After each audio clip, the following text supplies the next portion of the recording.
Hello student, welcome to our channel Gyan contributor. So student, आज हम पढ़ने जा रहे हैं वेस्ट बंगाल का class 10 maths chapter 2 simple interest.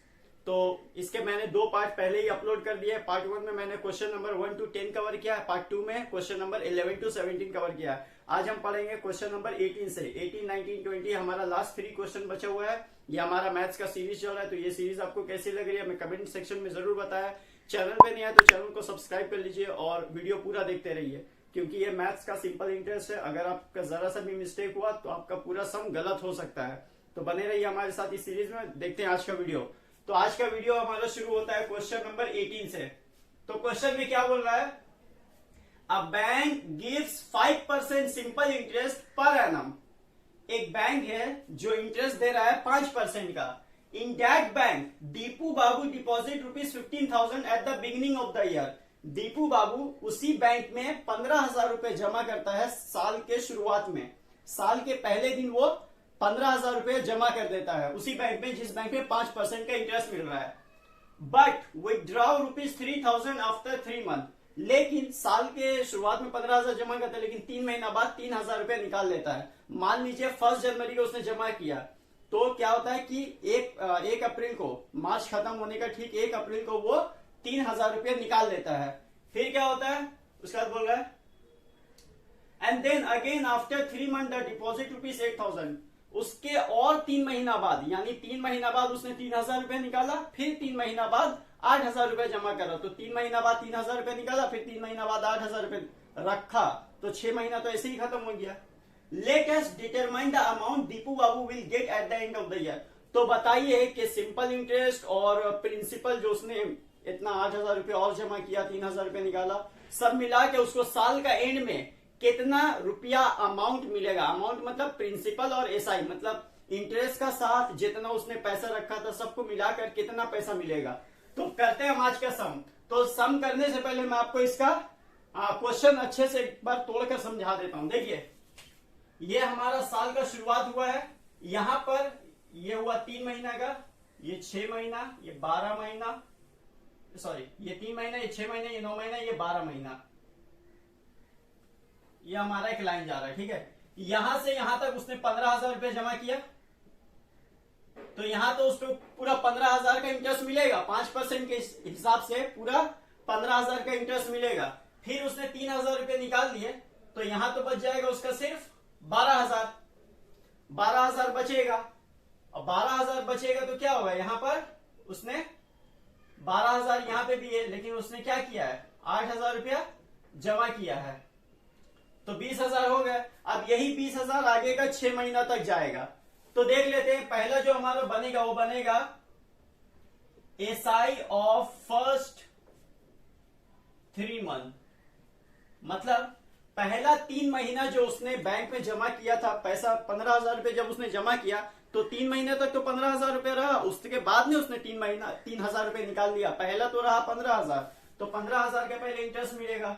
तो फर्स्ट 3 मंथ का जो इंटरेस्ट मिलेगा उसका प्रिंसिपल होगा 15,000 रुपए, रेट होगा 5%, टाइम होगा 3 मंथ। तो टाइम होगा 3 मंथ, तो इसको ईयर में कन्वर्ट कर लेंगे, 3/12 हो जाएगा। एसआई का फॉर्मूला क्या है?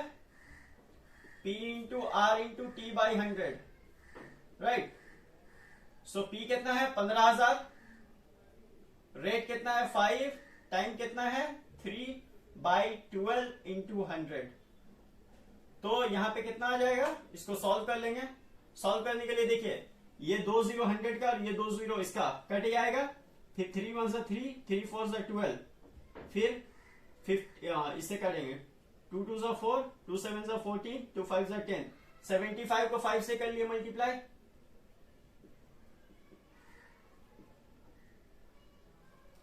375/2 आया यहाँ पे। अब इसको और हम लोग 2 से डिवाइड करेंगे तो आ जाएगा हमारा जो एसआई आएगा वो आएगा 187.5। इसको डिवाइड करके 187, तो ये निकला हमारा पहला 3 महीना का इंटरेस्ट जब उसका बैंक अकाउंट में 15,000 रुपए रखा हुआ था। अब क्या होता है? 3 महीने बाद वो 3,000 रुपए निकाल लेता है। तो 3,000 रुपए निकाल देगा तो उसका कितना बचेगा? 12,000 रुपया। तो यानी अब जो 3 महीना है उसमें उसको सिर्फ 12,000 रुपए का ही इंटरेस्ट मिलेगा।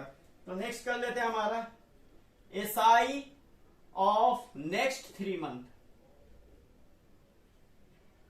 नेक्स्ट 3 महीना तक उसके बैंक में सिर्फ 12,000 रुपया रहा था, क्योंकि 15 से उसने 3,000 रुपया विड्रॉ कर लिया था।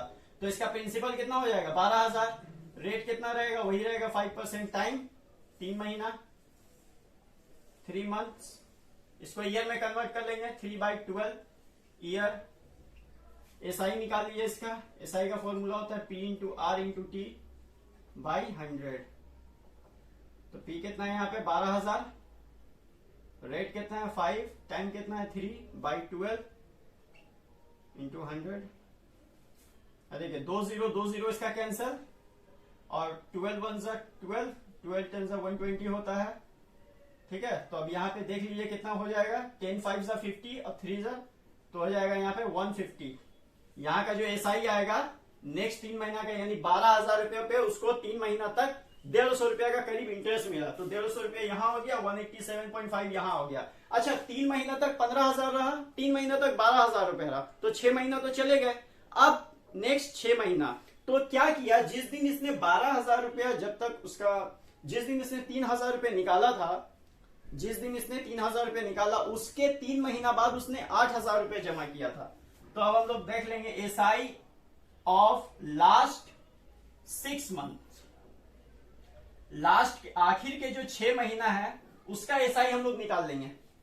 तो एसआई यहाँ पे कितना, प्रिंसिपल कितना हो जाएगा यहाँ पे, देखिए 12,000 रुपया तो उसको था यहाँ पे, ठीक है 12,000 रुपया तो यहाँ उसका था, लेकिन उसने क्या किया 6 महीना बाद, साल के 6 महीना बाद 8,000 रुपया उसने और जमा किया, तो हो जाएंगे 20,000 रुपए। रेट 5% रहेगा, टाइम 6 मंथ हो जाएगा, 6 मंथ हो जाएगा। तो क्या होगा यहाँ पे 6/12 ईयर। आप 6/12 अब एसआई निकाल लेते हैं इसका, तो एसआई कितना होगा P into R into T by 100। तो अब यहाँ P कितना हो जाएगा, P हो जाएगा हमारा 20,000 रुपए, रेट 5 टाइम 6/12 इंटू 100।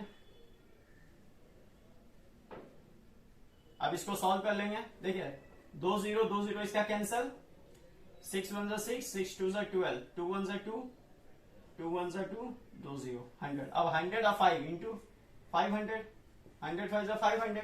तो यह आ गया हमारा लास्ट 6 मंथ का एसआई। तो अब हमको पता करना है कि दीपू बाबू को साल के आखिर में अमाउंट कितना मिला। तो अमाउंट का मतलब क्या होता है, प्रिंसिपल प्लस एसआई। अमाउंट माने प्रिंसिपल प्लस एसआई। तो हम लोग देख लेंगे प्रिंसिपल क्या है हमारा। प्रिंसिपल देखिए साल के आखिर में उसका पास 20,000 रुपया था, तो वही हमारा प्रिंसिपल है। अब एसआई देखिए साल में 12 महीने होते हैं, उसको तीन बार अलग अलग तरह का एसआई मिला है। पहला साल में 12 महीने होते हैं, तो पहला 3 महीना उसको मिला है, जो एसआई मिला है वो मिला है 187.5। नेक्स्ट 3 महीना जो मिला है वो होता है 150, और जो लास्ट 6 महीना उसमें निकला है 500। तो 12 महीने हो गए, 3 3 6 6 6 12। तो हम लोग जोड़ लेते हैं, पहला आया है 187.5 प्लस 150 प्लस 500। तो इसको ऐड कर लेंगे तो हमारा आ जाएगा, देखिए ऐड मैं यहां पे कर रहा हूं 20,000, 187.5, 150 और 500 ऐड कर लेंगे।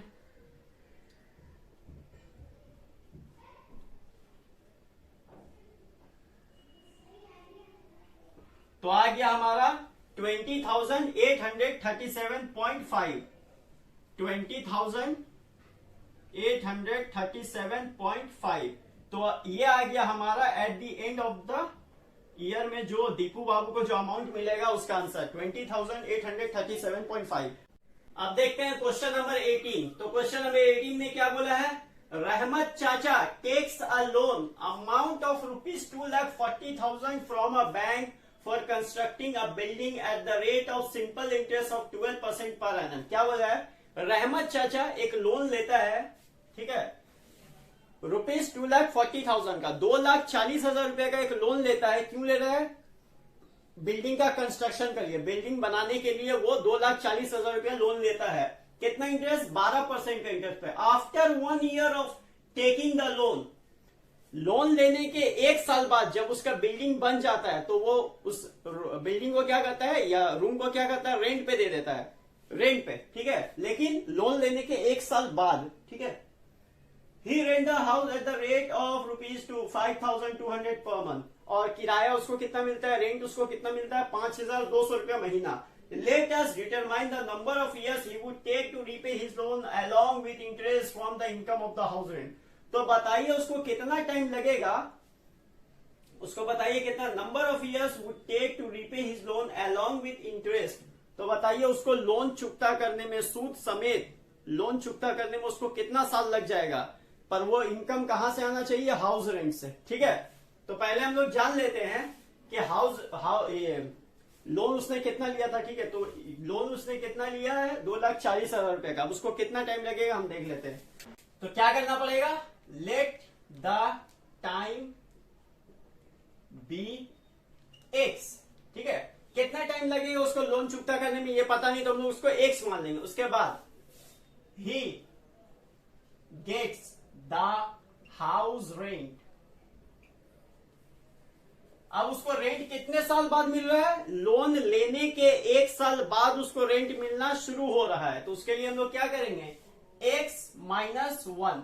x-1 मैंने क्यों लिखा है, क्योंकि उसको लोन चुकता करने में जितना भी साल लगेगा 1 साल तो उसको घटाना पड़ेगा, क्योंकि लोन जैसे ही वो लोन ले रहा है तुरंत उसका रूम रेंट पे नहीं लग जा रहा है, क्योंकि बिल्डिंग को कंस्ट्रक्शन करने में 1 साल का वक्त लग रहा है। उसके बाद कहीं जाकर उसको रेंट मिलना चालू होगा। तो इसीलिए मैंने 1 साल घटा दिया, क्योंकि लोन लेने के 1 साल बाद ही वो अपना रूम को रेंट पे दे पा रहा है, ठीक है। तो x-1 कर दिया। अब देखिए, interest plus principle of ₹2,40,000 in a year, ठीक है। प्रिंसिपल और इंटरेस्ट मिलाकर 2,40,000 रुपया का। देखिए जब वो लोन ले रहा है 2,40,000 रुपया का, ठीक है, तो 2,40,000 रुपया का 12% का हिसाब से 1 साल का कुछ इंटरेस्ट बनेगा, कुछ भी 30,000, 40,000, 50,000 जितना भी हो, एक इंटरेस्ट बनेगा। तो वो जब इंटरेस्ट बैंक वाला, तो उस बैंक वाला को तो इंटरेस्ट चाहिए, लेकिन उसका पास तो कुछ मिल नहीं रहा, क्योंकि 1 साल तो उसको रूम बनाने में लग जा रहा है, ठीक है। तो इसके लिए हम लोग क्या करेंगे, 2,40,000 प्लस 2,40,000। ये मैंने 2 बार क्यों लिखा है, क्योंकि 1 साल तक उसको कुछ भी नहीं मिल रहा है। अब इसका, ये मैंने प्रिंसिपल लिखा है, अब इसका एसआई का फॉर्मूला लिखेंगे। तो एसआई का फॉर्मूला क्या होता है, पी इंटू टी। टी कितना है हमारा, टाइम, एक्स माना है, रेट कितना है 12/100 हो जाएगा। अब इसका लोग सॉल्विंग का काम कर लेंगे। तो 2 0 कैंसिल हो जाएगा, 12 को 2400 से मल्टीप्लाई कर लिया,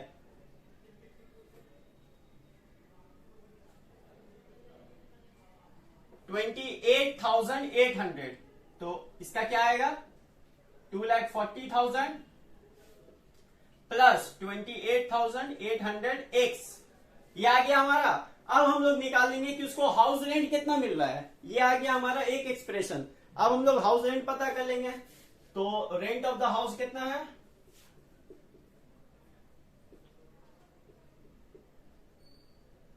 हाउस इन 1 मंथ कितना मिल रहा है, 5,200 रुपया। Rent of the house in 1 year, year में उसको कितना मिलेगा, तो 5,200 इंटू 12 हो जाएगा, तो कितना आ जाएगा, 62,400। मल्टीप्लाई कर लीजिएगा, 62,400 आएगा। नेक्स्ट में क्या करना पड़ेगा हमको, हाउस रेंट इन x-1 ईयर। x-1 मैंने यहां पे क्यों लिखा है, क्योंकि 1 साल बाद वो रेंट दे पाएगा, ठीक है। वो जो रेंट से जो पैसा आएगा वो लोन वाले यानी बैंक वाले को वो दे पाएगा, इसलिए मैंने लिखा है हाउस रेंट इन x-1 ईयर। तो इसके लिए हमको क्या करना पड़ेगा, कितना आ रहा है इधर, 6,000, 62,400 इंटू x-1। तो अब इसका लिए क्या करना पड़ेगा, 62,400 को पहले तो 1 से करना पड़ेगा। तो 62,400 को पहले 1 से करेंगे, उसके बाद 1 से करेंगे। तो 62,400 को 1 से किया तो इतना आ गया, फिर 62,400 को 1 से करेंगे तो इतना आ जाएगा, ठीक है। तो अब अब क्या करना पड़ेगा, हमको सॉल्व करना पड़ेगा। तो लिखेंगे ATP according to the problem. सबसे पहले इसको ले लिए 62,400x माइनस 62,400 प्लस इसको लेंगे 2,40,000 प्लस 28,800x।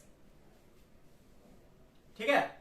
अब क्या करना पड़ेगा हमको, जितना भी x वाला देखिए इधर x नंबर है, इधर x वाला नंबर, तो इसको हम लोग एक जगह कर लेंगे 62,400x माइनस, क्योंकि इधर का प्लस 28,800 यहां आएगा तो माइनस में हो जाएगा, उसका इज इक्वल टू देंगे। उसके बाद ये यहां का 2,40,000 जो है, यहां का जो 2,40,000 है ये आ जाएगा हमारा यहाँ पे प्लस नहीं होगा, यहाँ पे इज इक्वल टू होगा। तो 2,40,000 ये मैंने इस साइड का लिखा है। यहाँ का 62,400 माइनस वाला यहाँ आएगा तो हो जाएगा प्लस 62,400। अब क्या करेंगे, इसको माइनस कर लेंगे। तो 62,400 को 28,800 से माइनस कर लीजिए।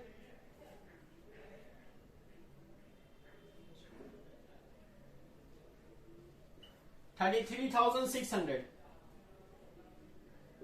इज इक्वल टू, अब इसको क्या करना है, इसको तो मैंने माइनस किया है, इसको क्या करना है, प्लस करना है। 2,40,000 प्लस 62,400 प्लस कर लीजिए।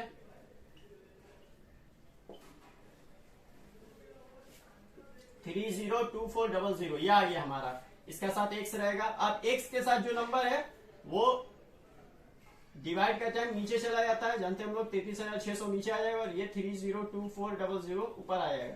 अब देखिए इसको सॉल्व करेंगे। 20 कैंसिल, यहां पर हमारा जो भी आंसर आएगा वो x का वैल्यू होगा। x हमने क्या माना था, टाइम माना था, मतलब वही हमारा आंसर आएगा। 20 कैंसिल हो गया। अब इसको काटेंगे, 3 1 3, 3 1 3, 3 2 6, 3 1 3, 0 का 0, ठीक है, फिर 0 1 देंगे, फिर 3 1 24। यहाँ पे मैं 2 बार 0 क्यों दे रहा हूं, क्योंकि देखिए 3 1 3 हो गया, 3 है 0 का 0। अब ये मैं दो नंबर एक साथ ले रहा हूं, इसलिए मैंने एक 0 लिया है। तो 3 1 उसके बाद हो गया 24। अब ये कटेगा, देखिए अब ये कटेगा 2 से, तो 2 पंजे 10, 2 छक 12, फिर 2 पंजे 10, एक 0 लेंगे, फिर 2 4 से 8, फिर 2 से काटेंगे, 2 2 से 4, 2 8 से 16, 2 2 से 4, 2 5 से 10, 2 2 से 4, फिर 2 से काटेंगे, 14 आ जाएगा यहाँ पे, 2 1 से 2, 2 2 से 4, 2 6 से 12, फिर काटेंगे, 2 7 से 14, 2 6 से 12, 2 3 से 6, फिर देखिए 7 1 से 7, 7 9 हो गया 63। तो आ गया हमारा 9। x का वैल्यू हमारा क्या आया, 9, और x हमने क्या माना था, टाइम, तो टाइम भी 9 ईयर्स। तो आंसर आ जाएगा हमारा x is equal to 9 years time. ये x का मतलब क्या होता है, टाइम। ठीक है, तो ये आंसर आ गया हमारा 9 ईयर्स। तो 9 साल लगेंगे रहमत चाचा को अपना सूद और सूद समेत पैसा चुकता करने में, लोन को 12% का इंटरेस्ट। अब देख लेते हैं क्वेश्चन नंबर 20। तो क्वेश्चन नंबर 20 में क्या बोला है, Rothin babu deposits the money for each of his 2 daughters in such a way that when the age of his daughters will be 18 years, each one will get rupees 1,20,000. The rate of simple interest per annum in the bank is 10% and the present age of his daughters are 13 years and 8 years respectively. क्या बोला है कि रोथिन बाबू ने कुछ पैसा जमा किया bank में, ठीक है, लेकिन बैंक में कितना पैसा जमा किया वो नहीं बताया, लेकिन इस तरह से जमा किया है कि जब उसका दोनों बेटी 18 साल की हो जाएगी तब उन लोग को मिलेगा 1,20,000 रुपया। ठीक है, तो जाहिर है जब उसने जमा किया था तो वो पैसा 1,20,000 से कम होगा, तभी तो एक का उम्र मान लीजिए 8 साल है, एक बेटी का उम्र 8 साल है और एक बेटी का उम्र है 13 साल, 13 ईयर्स। तो जितना पैसा रखा होगा, मान लीजिए एक का उम्र 8 साल है तो 18 साल बाद, 18 साल यानी 10 साल बाद उसका कुछ इंटरेस्ट मिलाकर 1,20,000 होगा, और जिसका 13 ईयर्स है तो उसमें और 5 साल लगेगा 18 साल होने में, तो उसका भी कुछ पैसा जमा किया होगा तब ना वो इंटरेस्ट मिला के 1,20,000 मिलेगा। तो जब दोनों बेटी 18 साल हो जाएगी तब उसको मिलेगा 1,20,000 रुपया 10% के इंटरेस्ट पे। Let us determine the money he had deposited separately in the bank for each of his daughter. तो बताइए कि अपना दोनों बेटी का लिया कितना पैसा उसने जमा किया था अलग अलग, ठीक है। तभी तो 1,20,000 में से एक दोनों बेटी को नहीं मिलेगा, बल्कि दोनों बेटी को मिला अलग अलग 1,20,000 एक को, फिर एक बेटी को 1,20,000 अलग से मिलेगा, ठीक है। तो मान लेते हैं कि let the money deposited for younger daughter be X और let the money deposited for elder daughter be Y, ठीक है। तो अब निकाल लेते हैं इंटरेस्ट प्लस प्रिंसिपल करके।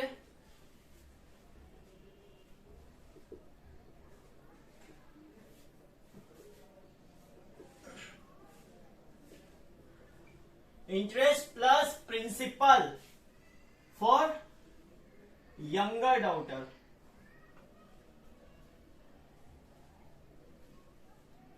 तो यंगर डाउटर को जो हम लोग निकालेंगे तो यंगर डाउटर का हमने प्रिंसिपल कितना माना, माने जितना मनी डिपॉजिट करता है उसी को तो हमारा प्रिंसिपल बोलते हैं। तो प्रिंसिपल हमने कितना मांगा यंगर डाउटर का X, तो इंटरेस्ट प्लस प्रिंसिपल हम लोग निकाल लेंगे यंगर डाउटर को, तो क्या निकलेगा, प्रिंसिपल तो फिलहाल मैंने X माना है तो X ही रखेंगे, उसके बाद प्लस करेंगे, ये मैंने X जो दिया है ये मैंने दिया है प्रिंसिपल के लिए। अब हम लोग इंटरेस्ट निकाल लेंगे, तो इंटरेस्ट के लिए क्या कर सकते हैं हम लोग, इंटरेस्ट का फॉर्मूला क्या होता है, ऐसा ही क्या P into R into T by 100। तो P यहाँ पे कितना है X है, रेट कितना है 10% है, और टाइम कितना है,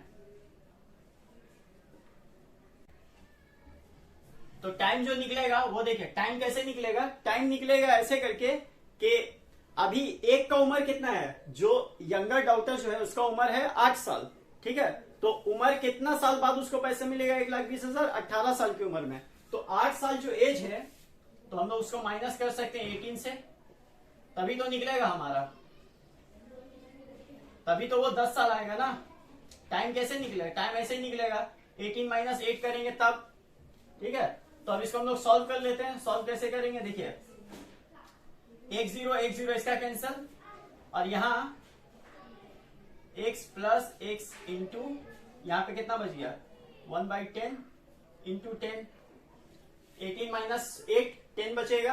अब ये 10 और ये 10 कैंसिल हो जाएगा, तो कितना बचेगा सिर्फ x और x, तो x और x 2x, तो 2x है तो 2x का इक्वल टू अगर हम निकालेंगे तो कितना हो जाएगा 1,20,000, 1,20,000 जो उसको मिलेगा। तो हम लोग यहाँ पे क्या कर सकते हैं,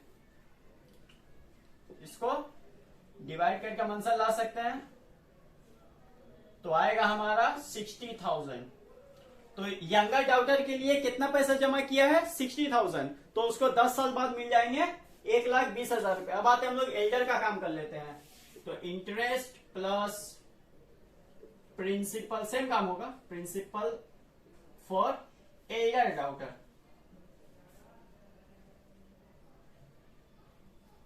एल्डर डाउटर का मैंने क्या माना था y माना था, तो y plus P into R into T यहां पे भी चाहिए, तो y प्लस क्या हो जाएगा देखिए, ये हो गया P plus P into T, T time कैसे आएगा हमारा, यहाँ पे तो 13 ईयर्स है, एल्डर डाउटर का एज कितना दिया 13 ईयर्स है, तो 13 ईयर्स को 18 ईयर्स से माइनस कर देंगे, 18 माइनस 13, तो P इंटू टी हो गया।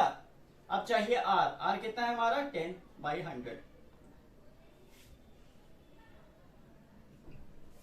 तो y plus y into 5 into 10/100, तो 1 0 कैंसल, 5 1 5, 5 2 10, तो कितना आ गया इधर 2y, अच्छा 2y तो ये होगा प्लस एक 1 यहां पे भी है, ठीक है, तो यहां पे हो जाएगा 3y/2, तो 3y जो 2 आया तो यहाँ पे कितना हो जाएगा 1,20,000 यहाँ पे भी है, तो देखिए 3y ऐसे ही रहेगा, क्रॉस मल्टीप्लाई करते हैं हम लोग, है ना, ऐसे ही होगा, तो क्रॉस मल्टीप्लाई 3y को 1 से कर लिया, अब 1,20,000 को 2 से करेंगे तो कितना हो जाएगा 2,40,000, y यहाँ रहेगा 3 नीचे 2,40,000 रुपया, 3 8 होते हैं 24, तो कितना आ जाएगा यहाँ पे 80,000। तो एल्डर डॉटर के लिए उसने कितना जमा किया था? 80,000। तो लिख लेंगे हम लोग मनी डिपॉजिटेड फॉर यंगर के लिए कितना जमा हुआ था? 60,000। और money deposited for Elder daughter कितना हो जाएगा? 80,000। तो 60,000 80,000 किया था, तो 60,000 जब जमा किया था तो 10 साल के बाद उसको 1,20,000 रुपये मिला। और 80,000 जब जमा किया था 13 साल की बेटी के लिए, तो उसका 5 साल के बाद उसको 1,20,000 मिलेगा। तो ये स्टूडेंट, ये था हमारा वेस्ट बंगाल का क्लास 10 मैथ्स चैप्टर 2 का पार्ट 3। लास्ट पार्ट था ये सिंपल इंटरेस्ट का, और इसके बाद ये सिंपल इंटरेस्ट हमारा खत्म हो जाएगा। नेक्स्ट वीडियो में हम लोग करेंगे क्वाड्रेटिक इक्वेशन स्टार्ट करेंगे हम लोग नेक्स्ट वीडियो में, जो कि चैप्टर 1 है। उसके हम लोग पार्ट 1 पार्ट 2 इस तरह से करेंगे। उसके बाद दूसरे चैप्टर्स आएंगे। तो ये हमारा मैथ्स का सीरीज चल रहा है, आप हमारे साथ इस सीरीज में बने रहिए। वीडियो कैसी लगी आपको हमें कमेंट सेक्शन में जरूर बताएं, और ये वीडियो अपने दोस्तों के साथ शेयर करें जो 10th क्लास में पढ़ रहे हैं, उनको शेयर कीजिए ताकि उन्हें भी फायदा हो सके। तो मिलते हैं आपसे नेक्स्ट वीडियो में, तब तक के लिए take care, bye bye and thank you for watching this video.